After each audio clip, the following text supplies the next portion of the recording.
أعوذ بالله من الشيطان الرجيم بسم الله الرحمن الرحيم. السلام علیکم. نعیم اختر چینل میں آپ سب دوستوں کو خوش آمدید. اس موضوع پر خطاب فرما رہے ہیں حضرت مولانا قاری محمد حنیف صاحب ملتانی رحمۃ اللہ تعالی علیہ.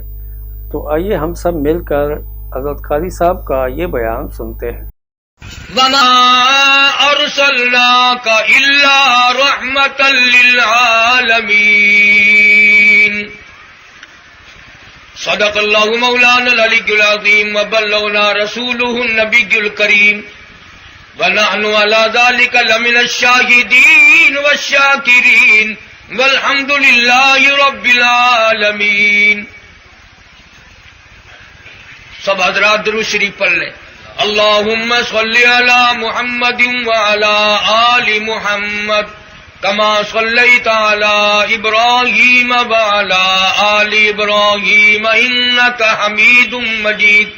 اللهم بارك على محمد وعلى آل محمد كما باركت على إبراهيم وعلى آل إبراهيم إنك حميد مجيد.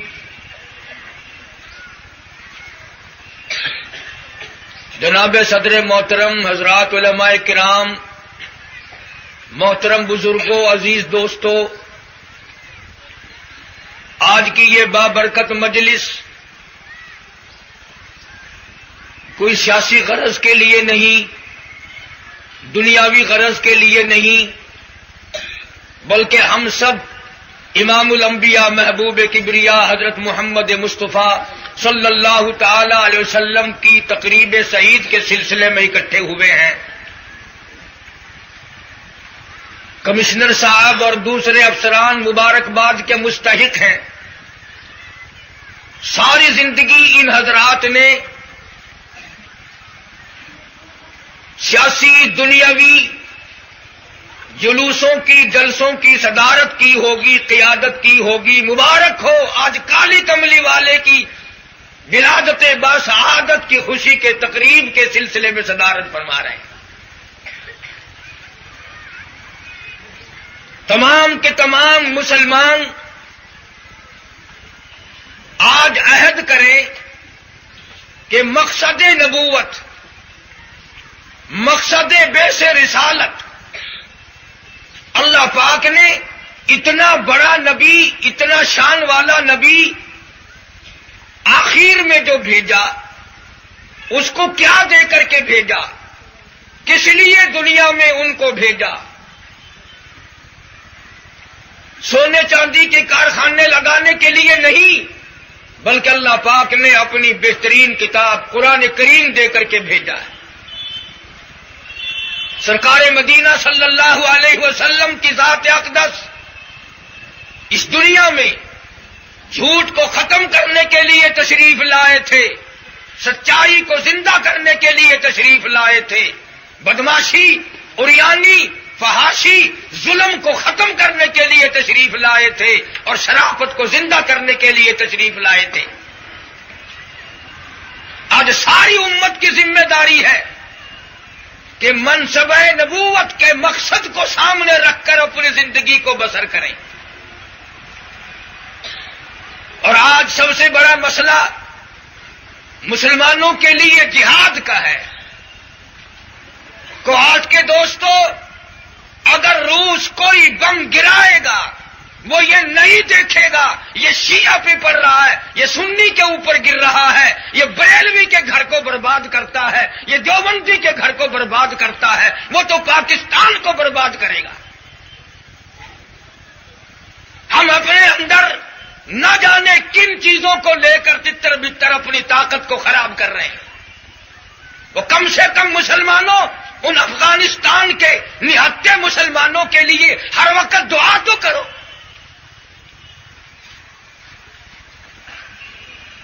صحابہ کرام نے اسی منصب کو لے کر پوری دنیا میں کابل سے لے کر طرابلس تک اسلام کا جھنڈا لہرایا. اور طاقت کے بلبوتے پر نہیں، بلکہ اپنے اللہ کی طاقت پر. کئی لاکھ کی فوج کے ولید رضی اللہ تعالی عنہ چند ساتھی لے کر آتے ہیں. عیسائی جرنیل کہتا ہے تم مقابلہ کرو گے کہ ہاں کہ طاقت تمہارے پاس نہیں، ریشن تمہارے پاس نہیں، اسلحہ تمہارے پاس نہیں، ہتھیار تمہارے پاس نہیں. حضرت خالد فرمانے لگے جو طاقت میرے پاس ہے وہ تمہارے پاس ہے ہی نہیں. میری طاقت یہ ہے اللہ اکبر، اللہ کی طاقت میری ساتھ ہے. آج مسلمان اس طاقت کو بھول کر تمام دنیا کے اندر دھکے کھا رہا ہے، ورنہ کوئی وجہ نہیں کہ محمد عربی صلی اللہ علیہ وسلم کے غلاموں کو کوئی دستے نگر کر ڈالے. اور قرآن کا اعلان ہے جب کوئی قوم بغاوت کرتی ہے، دین سے عداوت کرتی ہے، پھر اللہ پاک اس کے ساتھ نہیں دیتے، نصرت نہیں فرماتے. اسی لیے فرمایا وَكَمْ أَهْلَكْنَا قَبْلَهُمْ مِنَ الْقُرُونِ. میں جب برباد کرنے پہ آؤں، ملک کے ملک برباد کر دوں، ان کے نام و نشان تک باقی نہ چھوڑوں. فرمایا فَأَخَذَتْكُمُ الصَّاعِقَةُ وَأَنْتُمْ تَنْظُرُونَ. جب میں کسی قوم سے ناراض ہو جاتا ہوں، جبریل امیل کو حکم دیا، چیخ ماری، ساری قوم کے جگر پھٹ گئے. فرمایا میں وہ خدا ہوں اقترب للناس حسابهم وهم في غفلة معرضون. حساب کا وقت سر پہ آ پہنچا، موت کا وقت سر پہ آ پہنچا، اور لوگ ابھی نیند میں ہیں، غفلت میں ہیں، سستی میں ہیں، بے پرواہی کر کے اپنی زندگی کو برباد کر رہے ہیں. جس کالی کملی والے صلی اللہ علیہ وسلم کا ہم سب نام لیتے ہیں، علماء سے پوچھو ساری زندگی میں ایک مہینہ تو کیا، ایک دن تو کیا، ایک گھڑی بھی چین کی نہیں، ایک وقت بھی چین کا نہیں گزرا. مکے کی 13 سالہ زندگی کا مطالعہ کرو، کس نے نہیں مارا؟ نوجوانوں نے مارا، اپنوں نے مارا، غیروں نے مارا. وہ مکے کی کون سی گلی ہے جس گلی میں سرکار کو پتھر نہ مارے گئے؟ وہ کون سا چوک ہے جس چوک میں امام الانبیاء کو لوگوں نے نہیں مارا؟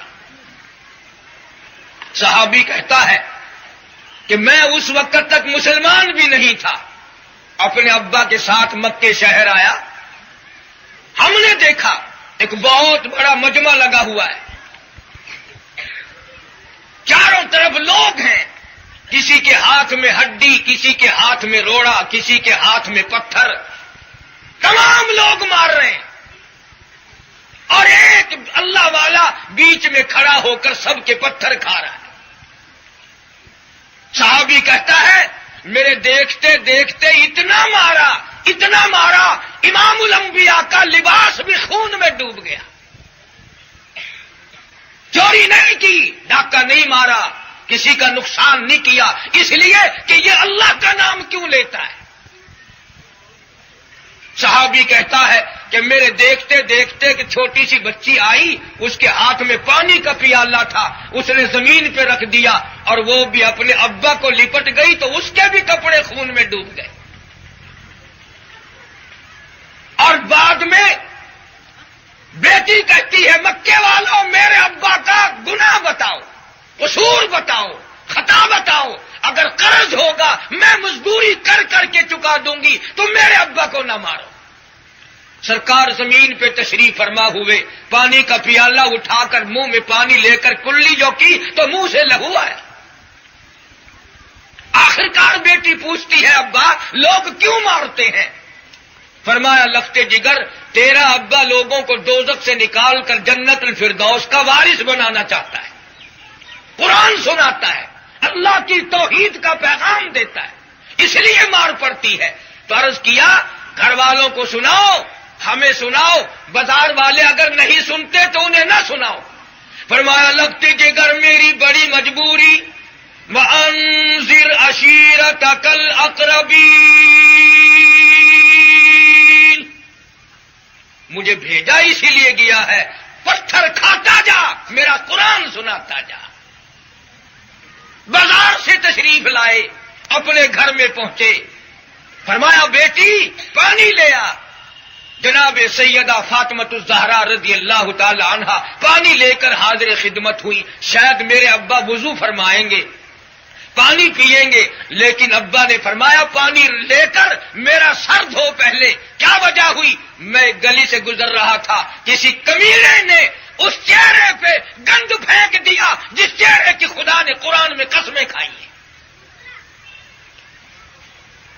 توہین ہوئی امام الانبیاء صلی اللہ علیہ وسلم کی۔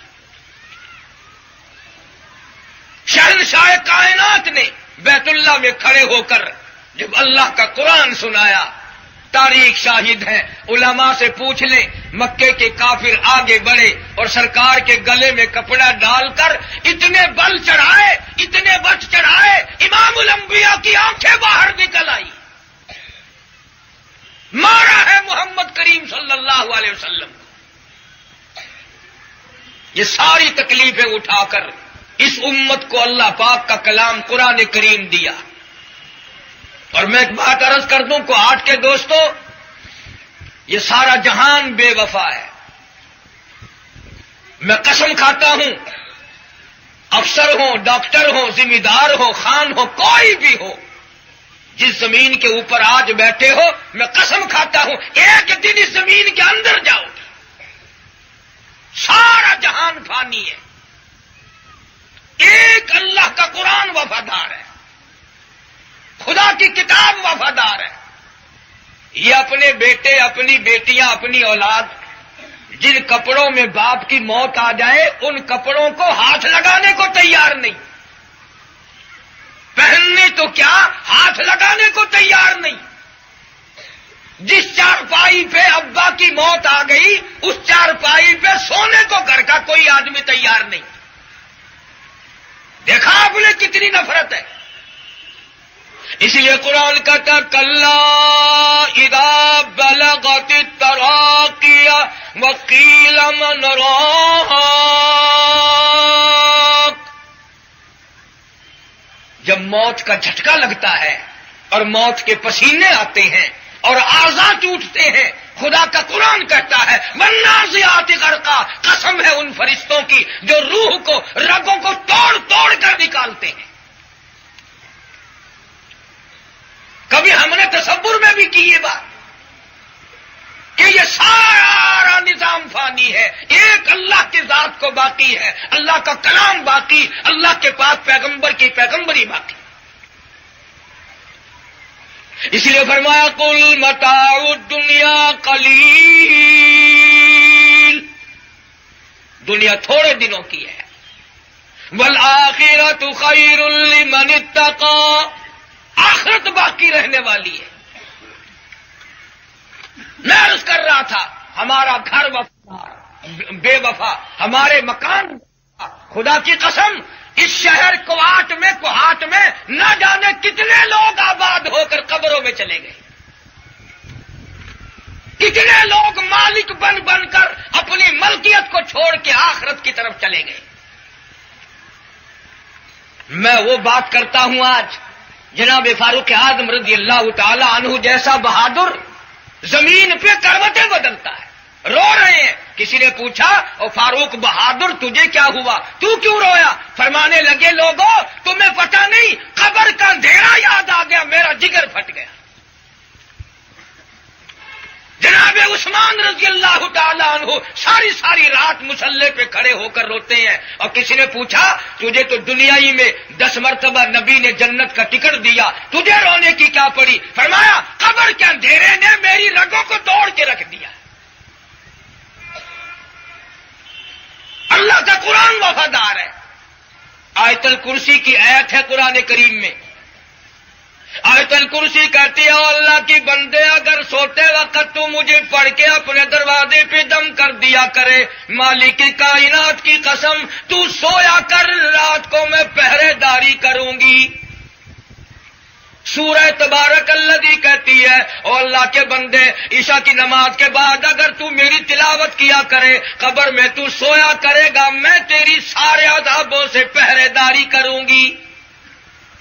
سورۃ یاسین کہتی ہے اگر تو میری صبح کے وقت تلاوت کر لیا کرے سارا دن کے حادثوں سے پریشانیوں سے تیری حفاظت کرنا میری ذمہ داری ہے۔ قرآن وفادار ہے، سارا جہان بے وفا ہے۔ آپ لوگ کنال مرلے کوٹھی بنگلے کے مالک ہوں گے، میں قسم کھاتا ہوں روئے زمین کے مالک چلے گئے، اور جب گئے تو کوئی نوٹس نہیں آیا، کوئی اطلاع نہیں آئی، یکدم بلاوا آیا۔ ہمارے ملتان ضلع میں پچھلے سال ایک آدمی کو 2 مہینے سکرات لگی رہی، موت و حیات کی کش میں مبتلا رہا۔ مرنے کے بعد 2-3 جگہ قبر بنائی گئی، وہاں کالا سانپ نکلا، اور ایک جگہ گڑھا کھود کر دفن کر کے لوگ ابھی بھاگے ہی تھے، قبر میں آگ لگ گئی۔ ہمارے ملتان شہر میں پاک مائی کے قبرستان کے نام سے مشہور ہے، ایک قبر سے 3 برس تک دھواں نکلتا رہا۔ کب ہم خدا کے قہر سے ڈریں گے؟ کب ہم زنا سے توبہ کریں گے؟ کب ہم ظلم سے توبہ کریں گے؟ وہ کون سا وقت آئے گا؟ اور آپ لوگ تو وہ امت ہیں، نعوذ باللہ اس امت کو جہنم میں جاتے ہوئے دیکھ کر نوری فرشتے بھی روئیں گے۔ فرمایا سألہم خزانتها الم یاتکم نذیر، کیا تم نے خدا کا قرآن کبھی نہیں سنا تھا؟ تم کدھر جا رہے ہو؟ ارے وہ تو بربادی کی جگہ ہے، وہ تو تباہی کی جگہ ہے جدھر تمہارا رخ ہو گیا۔ صحابی ہے حضور کریم صلی اللہ علیہ وسلم کا، ساری رات کروٹیں بدلتا ہے، نیند نہیں آئی۔ اس کی بیٹی بھی کتنی اللہ والی ہوگی جو ساری رات دیکھتی رہی، صبح اٹھ کے کہنے لگی ابا جان رات آپ کو نیند نہیں آئی؟ کہنے لگ فرمایا بیٹی جو قرآن میں جہنم کے انگاروں کی خبر سن چکا ہو اسے نیند کیسے آئے؟ آج وقت ہے اب بھی زندگی میں انقلاب لاؤ، اپنی زندگی میں توبہ کرو، استغفار کرو، محمد عربی صلی اللہ علیہ وسلم کے دین کی حفاظت کرو، اسے برباد نہ کرو۔ آج عوام بھی حکام بھی سارے کے سارے مل کر اسلام کی توہین کر رہے ہیں۔ ہم خدا کی قسم اگر ہم پاکستانی لوگ مسلمان بن جاتے کروڑوں لوگ اور مسلمان بنتے، ہمیں دیکھ کر کروڑوں بن گئے ہوتے، لیکن آج ہم سے کوئی کاروبار کرنے کو تیار نہیں، سودا خریدنے کو ہمارا کوئی تیار نہیں، ہمیں سودا دینے کے لیے کوئی تیار نہیں، اس لیے کہ غلام ہے کالی کملی والے کے اور کام کرتے ہیں ہم کراڑوں والے، تو اعتبار کون کرے گا؟ یہی وہ وجہ ہے جو آج ہم پستی کی طرف جا رہے ہیں اور پیچھے پیچھے ہٹتے چلے جا رہے ہیں، اور ہمارے پلے نہ کوئی وزن ہے اور نہ کوئی طاقت ہے۔ ورنہ خدا کا قرآن تمہارے پاس ہے، نبی کی ختم نبوت تمہارے پاس ہے، صحابہ کرام کی عظمت تمہارے پاس ہے، اہل بیت کی بہادری اور جوہر تمہارے پاس ہے، تمہیں کون پیچھے ہٹا سکتا ہے؟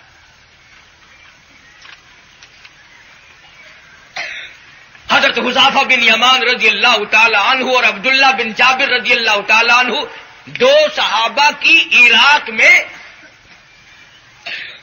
کسی وجہ سے قبریں کھودی گئی، واقعہ ہے، اخباروں میں بھی آیا تھا، کتابوں میں بھی ہے۔ 1400 سال کے بعد جب قبریں کھودی گئی، کالی کملی والے کے غلاموں کی لاش تو کیا سڑتی، کیڑے تو کیا پڑتے، مٹی تو کیا ہوتے، محمد کے غلاموں کا کفن بھی میلا نہیں ہوا۔ 1400 سال کے بعد بھی سرکار کی نبوت کا معجزہ دیکھو۔ مدینے پاک میں اللہ پاک سب کو مدینے پاک کی زیارت نصیب فرمائے۔ مسجد نبوی کی توسیع ہو رہی ہے، اس کو بڑھایا جا رہا ہے، دی گورنمنٹ نے اور مکان گرائے اور کھدائی کی، تو کھدائی کرتے کرتے ایک صحابی شہید کی قبر نکل آئی، اس کے پیر پر زمین کھودنے والا آلہ کسی لگ گئی اور 1400 سال کے بعد بھی تازہ لہو بہنے لگا۔ مالک بن سنائی رضی اللہ تعالیٰ عنہ کی میت کو نکالا گیا اور جنت البقیع میں دفن کیا گیا۔ مدینے کے لاکھوں لوگوں نے محمد کے غلام کی زیارت کری۔ ہمارا دین بڑا مستحکم ہے، ہمارا مذہب بڑا پکا ہے، ہمارا کلام ایسا ہے جس کی حفاظت خود خدا کرتا ہے۔ ہمارے نبی کے سر پر ختم نبوت کا وہ تاج ہے جس کو چاند بھی کسی طرح سے بھی کوئی نہیں گھٹا سکا۔ اور آپ اور میں واقف نہیں، میں سرکار دو عالم صلی اللہ علیہ وسلم کے وجود مسعود کی کیا تعریف کروں؟ خدا جن کا شناخہ ہو اور کیا کوئی تعریف کرے گا؟ فرمایا وَرَفَعْنَا لَكَ ذِكْرَكَ، میں نے تیرے ذکر کو اپنے نام کے ساتھ بلند کر دیا۔ میرے محبوب، جب تک تیرا نام نہ آئے کلمہ پورا نہیں، تیرا نام نہ آئے اذان پوری نہیں، تیرا نام نہ آئے تکبیر پوری نہیں، تیرا نام نہ آئے التحیات پوری نہیں، تیرا نام نہ آئے نماز پوری نہیں۔ تجھ پر درود پاک پڑھے بغیر اگر کوئی دعا مانگتا ہے کوئی قبولیت کا یقین نہیں۔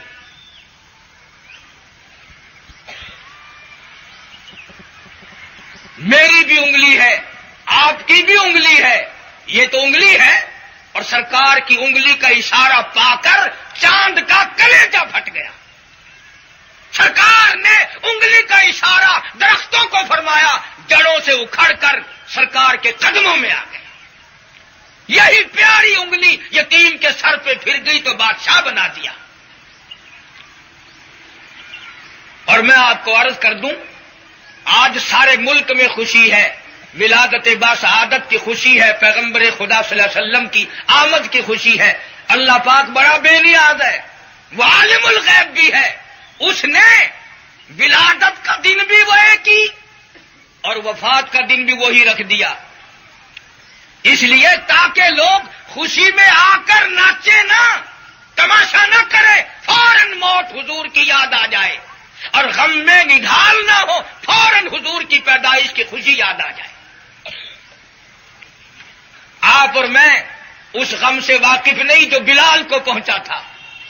آج ہی کا دن تھا مدینے پاک میں جب یتیم لاوارث ہوئے، بیواؤں کا سہارا دنیا سے اٹھا، جب صحابہ کرام ٹکرے مار مار کے روئے اور ہزاروں صحابہ جنگل کو نکل گئے، اور بلال جیسے کہتے تھے میں پیدا ہی نہ ہوتا تو اچھا تھا۔ اس لیے ہمارا یہ فرض عین بنتا ہے کہ ہم سب مل کر کے یہ بات سوچیں کہ ہم کمزور کیوں ہیں، ہم پیچھے کیوں ہیں، ہم دوسروں کے محتاج کیوں ہیں، ہم دوسروں کے دست نگر کیوں ہیں۔ ہم تو اس اللہ کے ماننے والے ہیں، اس نبی کے ماننے والے ہیں جہاں طاقت کے سرچشمے ہیں، جہاں طاقت کا منبع خدا کی ذات ہے۔ اسلام کرتے کرتے 40 سال گزر گئے، 8 سال تو خاص طور سے گزر گئے، لیکن ہم نے اسلام کہیں دیکھا نہیں۔ قرآن میں تو پہلے سے ہے، جب تک میرے تیرے گھر میں محمد کا دین نہ آئے، ہمارے جسم پہ نہ آئے، ہمارے بدن پہ نہ آئے، ہماری شکلوں میں نہ آئے، اس وقت تک ہم کیسے یقین کر سکتے ہیں کہ اسلام آ رہا ہے اور آ گیا۔ میں یہ کوئی سیاسی بات نہیں کرتا، میں تو ویسے بھی سیاستدان نہیں، اور آج کل کی سیاست سے تو ویسے بھی اللہ کی توبہ، قاری حنیف نے تو 70,000 طلاق دے دی سیاست کو۔ کیا کرنا ہے سیاست کا؟ جو کہتے ہو وہ کرو، تم قبر میں ہوگے، لوگ یہاں عمل کریں گے، خدا کی قسم جنت کے 8 دروازے اللہ پاک تیرے لیے پہلے کھول دے گا۔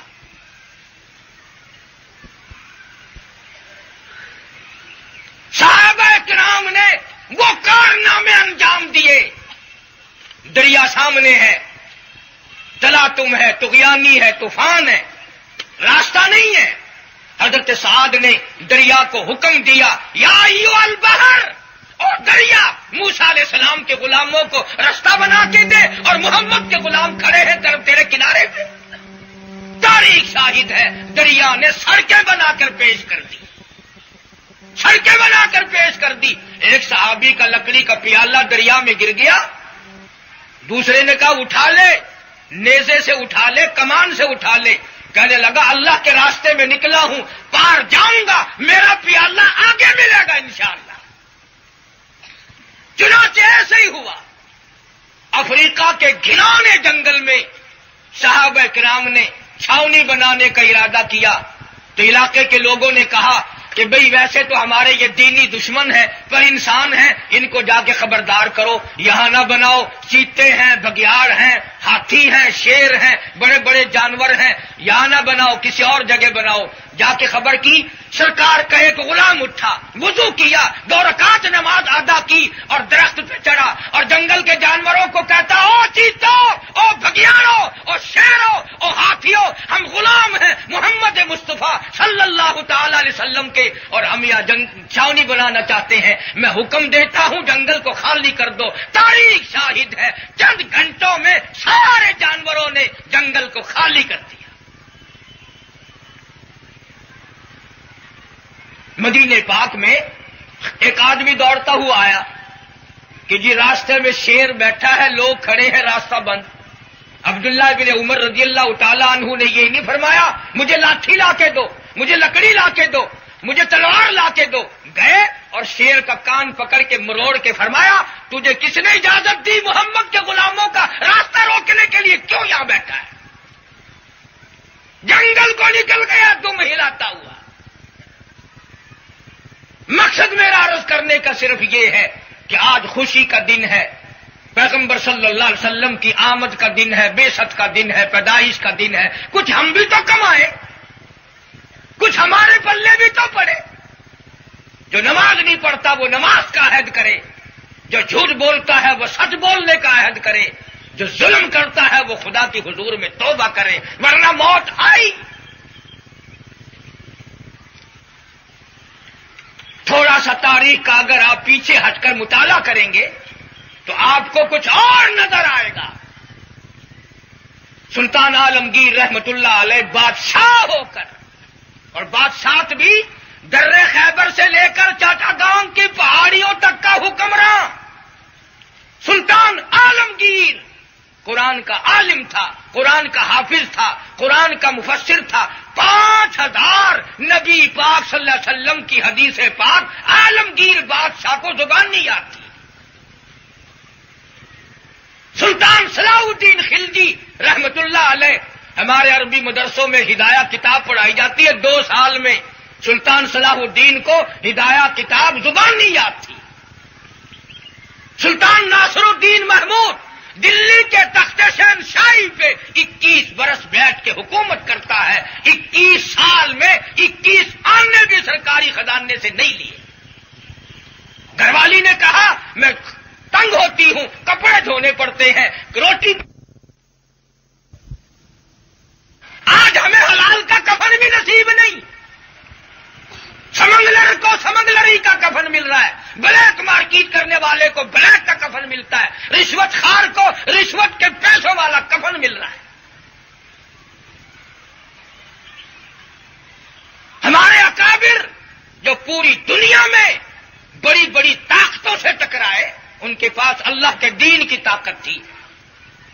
شیخ العرب والعجم حضرت مولانا سید حسین احمد صاحب مدنی سب کا رحمت اللہ علیہ، جنہوں نے گنبد خضرا کی جالیوں کی چھاؤں میں بیٹھ کر 18 برس تک کالی کملی والے کی حدیث پاک پڑھائی،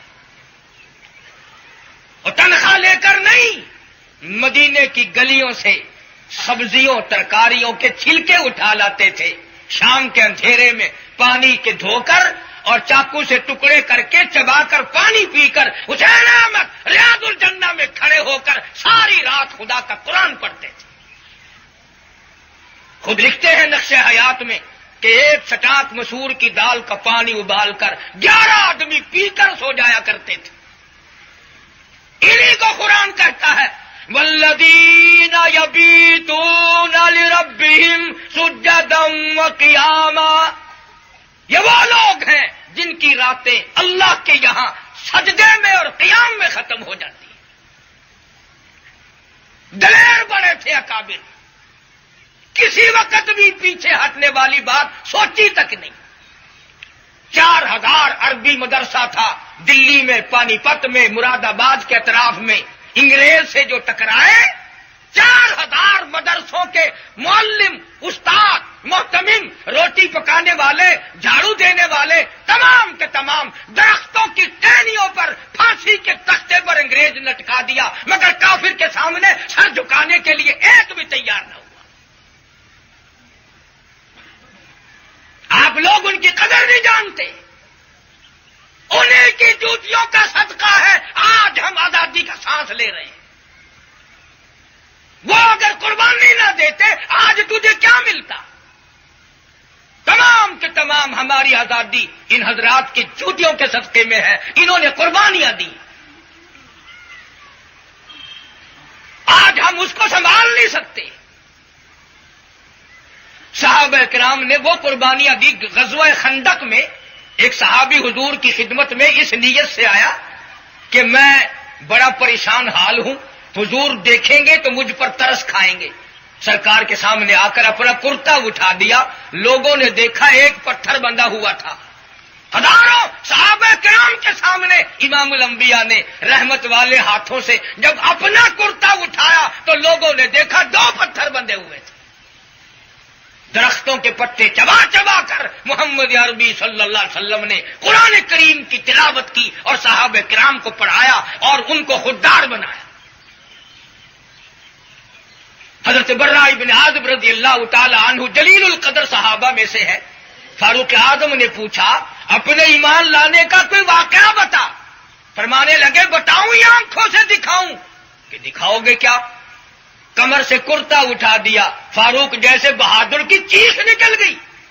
اللہ والے کھال بھی نہیں، گوشت بھی نہیں، کمر کی ہڈیاں بھی پوری نہیں. کیا ہوا؟ فرمانے لگے جب میں کلمہ پڑھتا تھا انگاروں پہ لٹا دیا جاتا تھا، آگ میرے خون سے بجھ جاتی تھی مگر چھوڑا نہیں جاتا تھا. بات کیا ہے؟ اس وقت جو کلمہ پڑھنے میں مزہ آتا تھا آج وہ مزہ سجدے میں نہیں. جاؤ ایمان اسلام کی قیمت بلال سے پوچھ کے آؤ، ابوذر غفاری سے پوچھ کے آؤ، سلمان فارسی سے پوچھ کر آؤ، دوسرے اکابر سے پوچھ کے آؤ جنہوں نے اسلام اور ایمان کے لیے ہر وقت قربانیاں دی. جناب سلمان فارسی رضی اللہ تعالیٰ عنہ حضرت کی خدمت میں آئے اور عرض کیا کہ جس یہودی کا میں غلام ہوں مجھے خرید لیا، ڈاکوؤں نے پکڑ کے بیچ دیا تھا، وہ مجھے بڑا پریشان کرتا ہے، بہت زیادہ مجھ سے کام لیتا ہے. سرکار نے فرمایا تو جا کر اس سے پوچھ تجھے وہ کس قیمت پہ آزاد کرنے کو تیار ہے. تو سلمان فارسی نے پوچھا. یہودی کہنے لگا 300 درخت کھجوروں کے یہاں پر لگا دے اور وہ باغ بالکل پھل دے دے تب تو آزاد ہوگا. سلمان کا کلیجہ منہ کی طرف آیا کہ کب درخت لگے اور کب پھل آیا اور کب مجھے آزادی ملی. مگر رحمت کائنات صلی اللہ علیہ وسلم کی خدمت میں جب یہ بات عرض کی تو رحمت والے نے فرمایا سلمان گھبرانا، سودا بڑا سستا ہے. پچھلی رات ہوگی میں آ جاؤں گا، تو 300 کھجور کی قلمیں تیار رکھنا، میں اپنے رحمت والے ہاتھوں سے لگا دوں گا، تو پانی ڈالنا. اس مالک کی ذات پہ میرا یقین ہے فجر کی اذان سے پہلے باغ کھجوروں میں لدا کھڑا ہوگا، پکی پکی کھجوروں میں لدا کھڑا ہوگا. چنانچہ ایسا ہی ہوا. اور سلمان نے جب یہودی کو جا کر کے کہا صبح کے وقت کے آ اپنا باغ سنبھال میں آزاد ہو گیا، وہ کہنے لگا پاگل تو نہیں ہو گیا؟ کل تو بات ہوئی تھی. جب اس نے آ کے باغ دیکھا کہنے لگا سلمان مجھے نہیں پتا تھا تیرے اندر بڑے جوہر ہیں، بڑے کمالات ہیں. سلمان کہنے لگے اور یہ میرے کمالات نہیں، یہ میرے آقا کے کمالات ہیں، یہ محمد عربی صلی اللہ علیہ وسلم کے کمالات ہیں، یہ مدنی کریم کے جوہر ہیں، ان کا معجزہ ہے. یہودی عقل مند نکلا. تم نے 40 سال میں فیصلہ نہیں کیا، یہودی نے 2 منٹ میں فیصلہ کر دیا اور کہنے لگا سلمان تو بھی آزاد، یہ باغ بھی اسلام کے لیے وقف اور آزاد، جلدی کر مجھے بھی نار جہنم سے آزاد کرا دے، مجھے اس دربار میں لے چل، میں بھی اس آقا کی غلامی کرنا چاہتا ہوں۔ کون سے وہ لوگ ہیں جو ان معجزات کو نہیں جانتے، اور کون وہ لوگ ہیں جو رسول کریم صلی اللہ علیہ وسلم کی رحمت والی ذات سے واقف نہیں؟ ایک صحابی بادشاہوں کے دربار میں جاتا ہے، بادشاہ لوگ اس کا ہاتھ پکڑ کر سونگتے ہیں، تجھے یہ خوشبو کہاں سے ملی؟ وہ کہنے لگا مجھے جہاں سے یہ خوشبو ملی وہ دروازہ بند ہو گیا۔ انہوں نے کہا ہوا کیا؟ کہ میں مدینے پاک میں بیمار پڑا تھا، مجھے پوچھنے کے لیے امام الانبیاء تشریف لائے، میرا ہاتھ پکڑ کے فرمایا تیرا کیا حال ہے؟ اس دن سے آج تک میرے ہاتھ سے خوشبو آتی ہے۔ وہ نبی جس کے جسم میں خوشبو، ہمارا تو عقیدہ ہے لوگوں سنو، میرے نبی کا مدینہ بھی نرالا، میرے نبی کا پسینہ بھی نرالا۔ جو کپڑا نبی کے جسم کو لگ گیا وہ کپڑا بھی نرالا، جو جوتی میرے آقا کے قدم کو لگ گئی وہ جوتی بھی نرالی۔ جس سال میں اللہ پاک نے بلایا دیار حبیب گیا، میں نے مدینے پاک میں کھجور منڈی میں وہاں کے باشندوں سے پوچھا کہ یہ حاجی لوگ کھجوریں اٹھا اٹھا کر تمہاری کھاتے رہتے ہیں سارا دن، تم ان کو منع کیوں نہیں کرتے؟ مٹھی بھر بھر کے اٹھاتے اور کھاتے آرام سے۔ بڑے میاں عرب تھے، بوڑھ آدمی تھا، رونے لگا اور کہنے لگا مولانا کسی حاجی کو اگر کوئی مدینے کا باشندہ ڈانٹ دے تو رات کو خام میں زیارت ہوتی ہے اور حکم ہوتا چلا جا میرا مدینہ چھوڑ کر، تو نے میرے مہمانوں کو ڈانٹا۔ اور جس نبی کی آج بھی اتنی وفا ہو، آج بھی وہ تیری توہین برداشت نہیں کرتے، کچھ ہمیں بھی تو شرم آنی چاہیے۔ مسجد میں اذان ہو رہی ہے اور لوگ کنجریوں کے گانے سن رہے ہیں، یہ شرم ہے؟ خدا کا بلاوا ہے، اللہ پاک نے بلا لیا اور ہم آرام سے سوئے ہوئے ہیں بسترے میں، یہ عظمت ہے خدا کی۔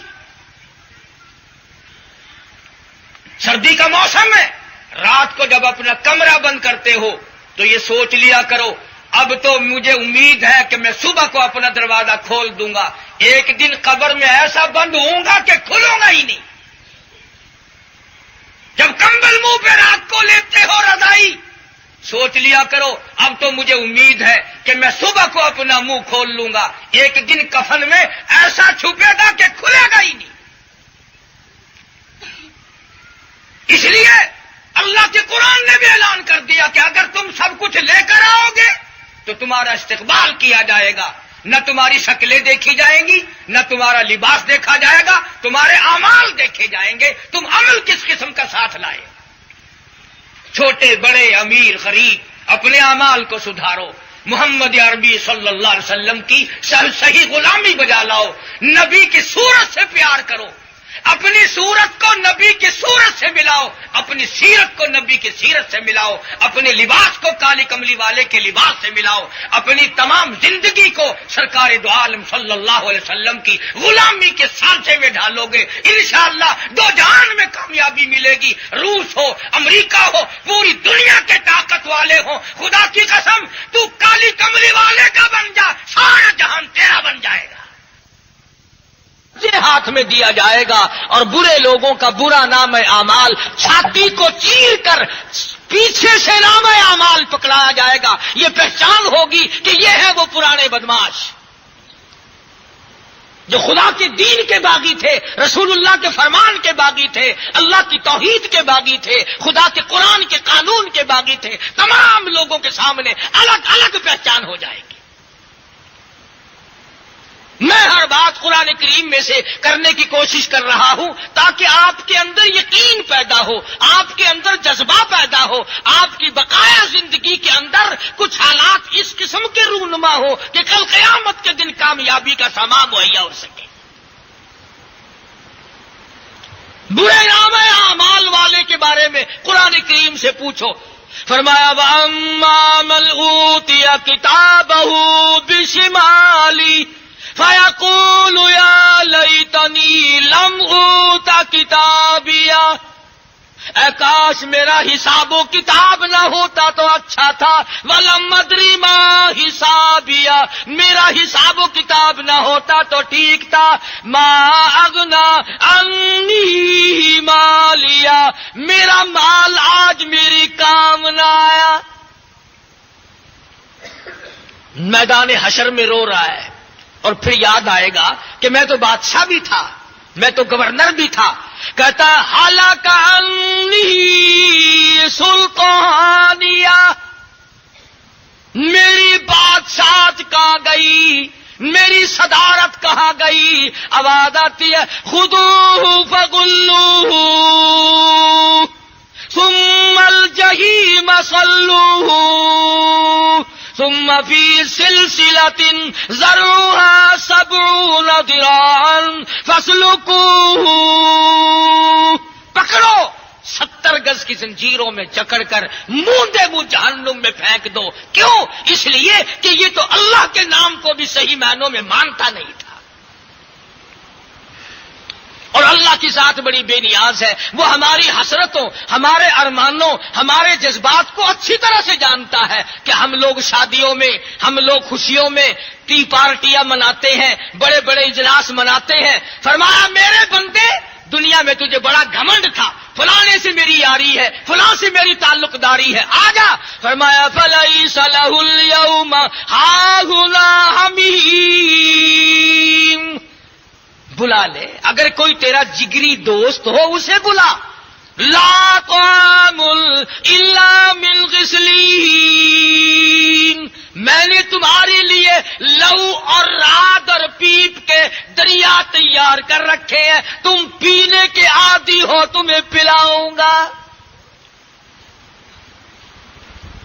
50,000 سال تک لوگ ماریں گے، چیخے داڑ داڑ، حدیث پاک میں آتا ہے دماغ ناک کے ذریعے بہہ کے نکل جائے گا، بدن گل جائیں گے، تباہی مچ جائے گی، اور میری تیری کیا مجال ہے، میری اور آپ کی تو کیا ہستی ہے۔ سیدنا ابراہیم علیہ الصلوۃ والسلام جیسے جلیل القدر پیغمبر فرماتے ہیں کہ ایسا گھبراہٹ کا وقت آئے گا، یوں فرما اٹھیں گے لا اسألوک غیر ھذا، الہی میں کسی غیر کا سوال نہیں کرتا، مجھے بچا لے، مجھے بچا لے۔ انبیاء یوں پکار اٹھیں گے میری تیری کیا ہستی ہوگی اور ہم لوگوں کا کیا حشر بنے گا۔ سردی گزر رہی ہے، گرمی گزر رہی ہے، رات بیت رہی ہے، دن گزر رہے ہیں، ہم لوگ آنکھیں نہیں کھولتے۔ ظلم کرنے سے ہم بعد نہیں آتے، حرام کھانے سے ہم بعد نہیں آتے، کسی کو ستانے سے ہم بعد نہیں آتے، کسی کو پریشان کرنے سے ہم بعد نہیں آتے۔ اس کا کیا مطلب ہے کہ خدا کے یہاں ڈھیر مچا ہوا ہے کوئی؟ میں آپ حضرات کے سامنے کچھ ایسے لوگوں کے نام بھی پیش کرنا چاہتا ہوں جو حکمراں ہو کر کتنے متقی اور کتنے پرہیزگار لوگ تھے۔ سلطان عالمگیر سب قید رحمت اللہ علیہ جہاں بادشاہ وقت تھا، جہاں حکمران تھا، نبی کریم صلی اللہ علیہ وسلم کی 5000 حدیثیں زبانی یاد تھی۔ بادشاہ ہو کر قرآن کریم کا بہترین مفسر تھا، عالم تھا، حافظ تھا، اللہ والا تھا، حضور کی 5000 حدیثیں زبانی یاد تھی۔ اور اسی کے زمانے کا جو اس کا کمانڈر ان چیف ہے، اس کی کتاب منطق کی آج کل ہمارے مدارس میں اب بھی پڑھائی جاتی ہے، امور عامہ وغیرہ، میر زاہد، جہاں وہ عالمگیر بادشاہ کی فوج کا کمانڈر ان چیف تھا، وہاں ہدایہ جیسی وہاں کتاب اس کو زبانی یاد تھی۔ سلطان صلاح الدین رحمت اللہ علیہ کو مکمل ہدایہ شریف زبانی یاد تھا۔ سلطان ہمایوں رحمہ اللہ، عشاء کا وقت ہے، کھانا کھانے لگا ہے، اذان کی آواز آئی، ہاتھ کا لقمہ بھی چھوڑ دیا، منہ کا لقمہ بھی تھوک دیا، اوپر بالا خانے سے دوڑا ہے، میری رکعت نہ چلی جائے، میری تکبیر اولا فوت نہ ہو جائے۔ جلدی میں جو اترنے لگا، پیر پھسلا، نیچے آنے سے پہلے موت آ گئی۔ ارے لوگوں، کوئی کاروبار کو جاتا ہوا مارا جائے گا، کوئی کسی عورت کے پیچھے جاتا ہوا مارا جائے گا، کوئی دولت کے پیچھے جاتا ہوا مارا جائے گا۔ سلطان ہمایوں جماعت کے لیے دوڑتا ہوا مر گیا۔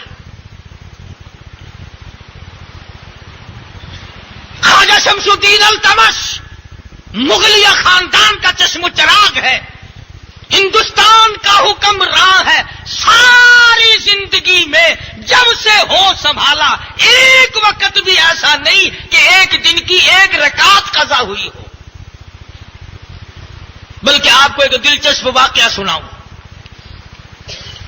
خواجہ قطب الدین بختیار کاکی سب کہہ دو رحمت اللہ علیہ، بہت بڑے ولی کامل گزرے ہیں، بابا فرید الدین شکرگنج رحمت اللہ علیہ کے بھی پیر ہیں، اور بے شمار حضرات علماء اور صلحاء اور بزرگان دین کے پیر ہیں، اللہ والے ہیں۔ تو خواجہ قطب الدین بختیار کاکی رحمت اللہ علیہ کا جب انتقال ہونے لگا تو وصیت نامہ لکھ دیا، وصیت نامہ لکھ دیا جس میں لکھا کہ میری نماز جنازہ وہ پڑھائے جس میں 3 شرطیں پائی جائیں۔ میری نماز جنازہ وہ آدمی پڑھائے جس کے اندر 3 شرطیں پائی جائیں۔ پہلی شرط یہ ہے کہ جب سے اس نے ہوش سنبھالا ہو آج تک ایک وقت کی بھی جماعت کی نماز قضا نہ ہوئی ہو۔ یہ ہے اللہ والے۔ اللہ والا اسے کہتے ہیں کہ وہ یہ چاہتا ہے کہ میری نماز جنازہ بھی کوئی اللہ والا ہی پڑھائے۔ آپ لوگ تو اللہ والا کسی اور کو کہتے ہیں نا، جو کرتے سے ننگا ہو وہ آدھا ولی، جو پجامے سے ننگا ہو وہ پکا ولی۔ شریعت میں وہ ولی نہیں ہے۔ علماء کے نزدیک، اللہ والوں کے نزدیک ولی وہ ہے، فرمایا میری نماز جنازہ وہ آدمی پڑھائے جس کی تمام عمر میں کبھی بھی کسی حالت میں بھی ایک وقت کی بھی جماعت کی نماز قضا نہ ہوئی ہو۔ دوسری شرط یہ ہے میری نماز جنازہ وہ آدمی پڑھائے جس کی تمام عمر میں کبھی بھی کسی حالت میں بھی عصر کے وقت کی سنت قضا نہ ہوئی ہو۔ تیسری شرط یہ ہے میری نماز جنازہ وہ آدمی پڑھائے جس کی تمام عمر میں کبھی بھی کسی حالت میں بھی غیر عورت پہ اس کی نگاہ نہ پڑی ہو۔ دیکھا کیسی شرطیں ہیں؟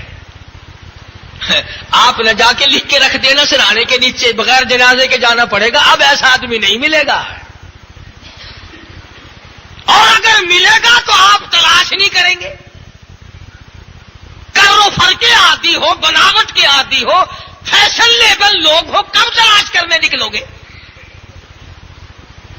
خواجہ قطب الدین بختیار کاکی رحمہ اللہ کا جنازہ دلی میں رکھا ہوا ہے، لاکھوں کا مجمع ہے، کئی لاکھ آدمی ہیں، موٹر نہیں، کار نہیں، ہوائی جہاز نہیں، سکوٹر نہیں، پیدل لوگ آئے ہیں۔ غازی آباد، دلی، مراد آباد، پانی پت، سونی پت، کرنال، چاروں طرف سے خلقت خدا کی جمع ہے۔ یوں لکھا مورخین نے 20,000 محدث موجود تھے، 50,000 قاری تھے، 80,000 قرآن کے حافظ تھے، مگر کوئی بھی جنازہ پڑھانے کی جرت نہیں کرتا۔ کس میں یہ شرطیں پائی جائیں؟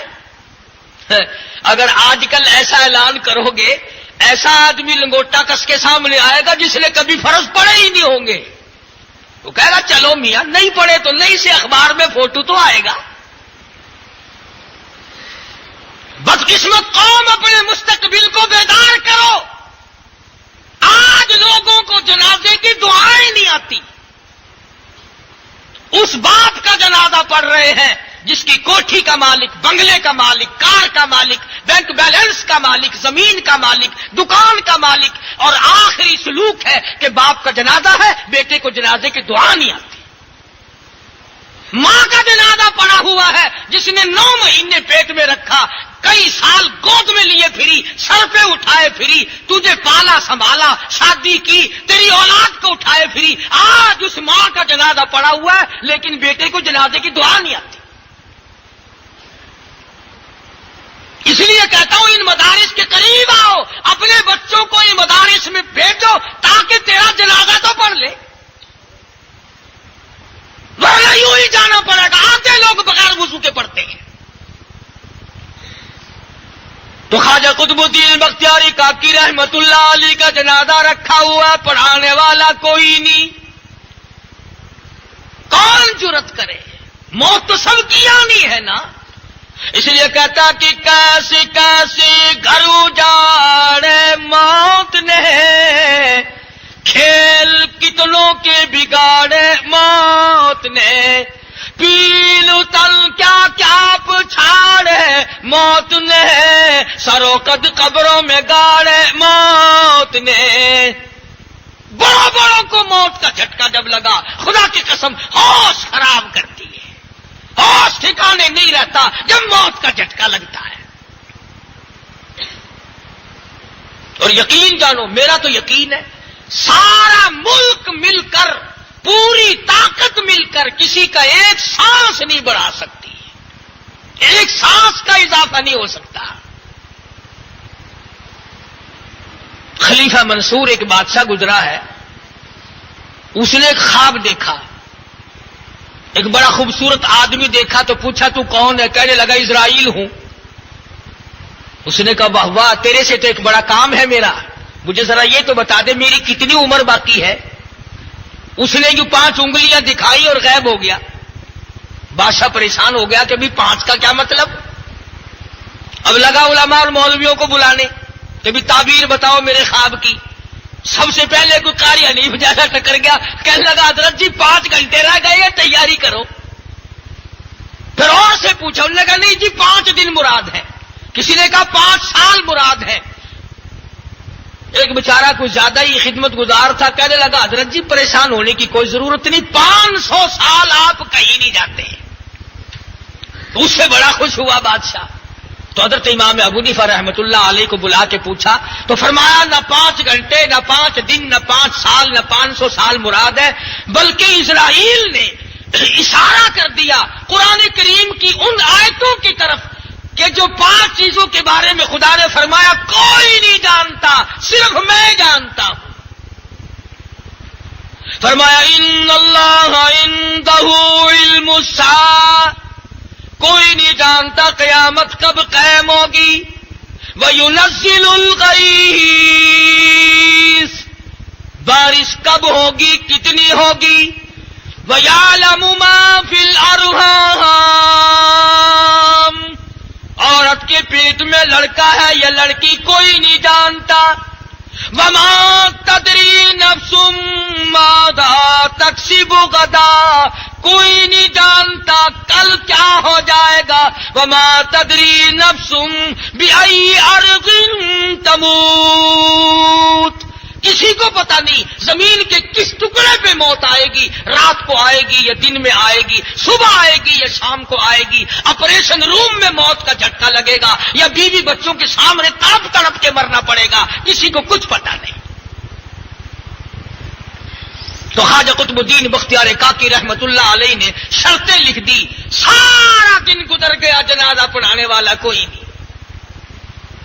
شام کا وقت جب قریب ہوا تو آگے کی صف میں سے ایک آدمی نکلا اور جنازے کے قریب پہنچا اور خواجہ قطب الدین کے چہرے سے کفن کا کپڑا اٹھا کے کہنے لگا خواجہ تجھے کیا ملا میرا راز فاش کرنے کا،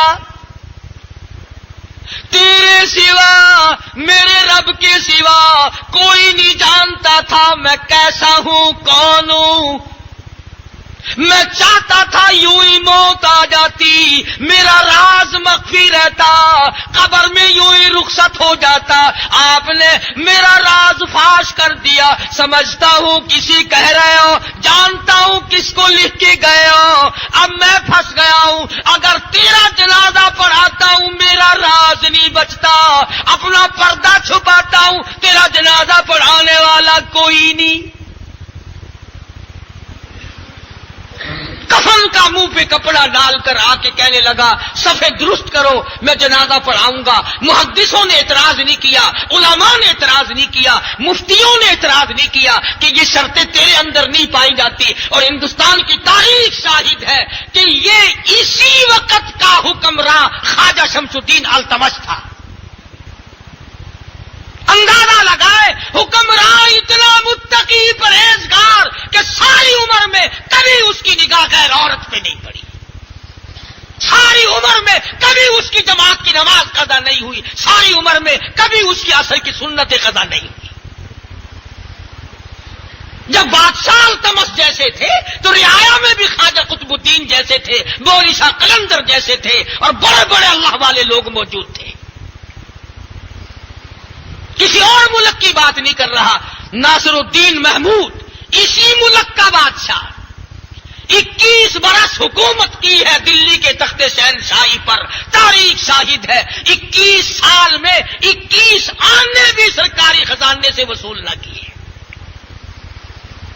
بیگم نے ایک دن پریشان کیا کہ میں کپڑے دھوتی ہوں، روٹیاں پکاتی ہوں، جھاڑو لگاتی ہوں، تھک جاتی ہوں، کچھ انتظام کرو۔ تو کہنے لگا ٹھیک ہے، تو یہ سمجھتی ہوگی کہ سرکاری خزانے سے تنخواہ دی جائے گی اور خدمت تیری کیا کرے گی؟ یاد رکھ میں ایسا نہیں کروں گا کہ عیش تو کرے اور قبر میری تباہ ہو۔ اور اسی کا وزیر اعظم ہے غیاث الدین بلبن، یہ لکھے پڑھے سارے جانتے ہیں۔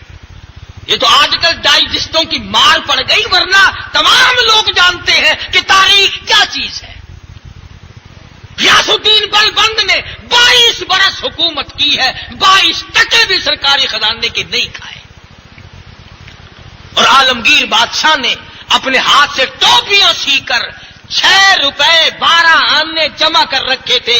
وصیت نامے میں لکھا تھا میرے کفن کا کپڑا ان پیسوں سے خریدا جائے، میری قبر کی ضروریات اس سے پوری کی جائے، تاکہ قیامت میں جب اللہ پوچھے عالمگیر کیا لے کر آیا تو عرض کروں الہی کفن بھی حلال کا، آنکھیں بھی حلال کی، میدا بھی حلال کا، سب کچھ تیرے فرمان کے مطابق لے کے آیا۔ ایک زمانہ ایسا تھا، اسی بادشاہ کی بیٹی ہے رضیہ سلطانہ اس کا نام ہے، اس نے سرکاری کتب خانے سے قرآن کریم کی تفسیر کی کتاب مانگی۔ دینی ذوق کی بات کر رہا ہوں کہ کتنا دین کا ذوق تھا۔ تفسیر کی کتاب مانگی، شہزادی نے غائب ہو گئی، ملی نہیں، باپ سے کہہ کر محافظ کتب خانہ کی جائیداد ضبط کرا دی کہ قرآن کریم کی تفسیر کا نسخہ جو تھا وہ کیوں گم ہوا، تم نے اس کی حفاظت کیوں نہیں کی؟ اس لیے عرض کر رہا ہوں کہ ان مدارس کا مقصد دولت سمیٹنا نہیں، لیڈری پیدا کرنا نہیں، سیاست میں الیکشن لڑنا نہیں، بلکہ ان کا مقصد صرف یہ ہے کہ آپ کے گھروں کو قرآن سے آباد کیا جائے۔ ارے کتنا مبارک ہے وہ آدمی جس کے بچے کے سینے کو اللہ پاک قرآن کا خزینہ بنا دے۔ کتنا مبارک ہے وہ آدمی کہ مرنے والا مر رہا ہو اور سارا گھر قرآن کی تلاوت کر رہا ہو، تیرا جنازہ اٹھ رہا ہو اور ہمشیرہ بھی اور بیٹی بھی اور اماں بھی اور بیگم بھی اور بچے بھی سارے قرآن کریم پڑھ کے تجھے رخصت کر رہے ہوں، کتنی مزے کی بات ہے۔ یہی کوشش کی حضرت مولانا محمد الیاس صاحب دہلوی رحمت اللہ علیہ نے، تمام عمر پوری دنیا میں تبلیغی جماعت کو بھیجا اور پھیلایا، کلمے کی فضا قائم کرو، نماز کی فضا قائم کرو، قرآن کریم کی فضا قائم کرو۔ تمام اللہ والوں نے یہی جد و جہد کی۔ اور یہ آخری جملے سن لے میرے، قرآن وہ برکت والی کتاب ہے، اگر امان اس کے پاس آیا تو خواجہ سلیمان توسری بنا دیا، اگر سید قرآن کے پاس آیا عطا اللہ شاہ بخاری بنا دیا، سکھ کا بیٹا اگر قرآن کے پاس آیا قرآن کریم کا مفسر احمد علی لاہوری بنا دیا۔ یہ تو بڑی برکت۔ ابھی آپ حضرت مولانا قاری محمد حنیف صاحب ملتانی رحمۃ اللہ علیہ کو سماعت فرما رہے تھے۔ آپ سب دوستوں سے گزارش ہے کہ میرے اس چینل کے ساتھ جڑے رہیں اور ان علماء کرام کے بیانات کو آگے بھی شیئر کرتے رہیں۔ آپ سب دوستوں کا بہت شکریہ۔ ملتے ہیں ایک نئی ویڈیو کے ساتھ، تب تک کے لیے اللہ حافظ۔ پاکستان پائندہ باد۔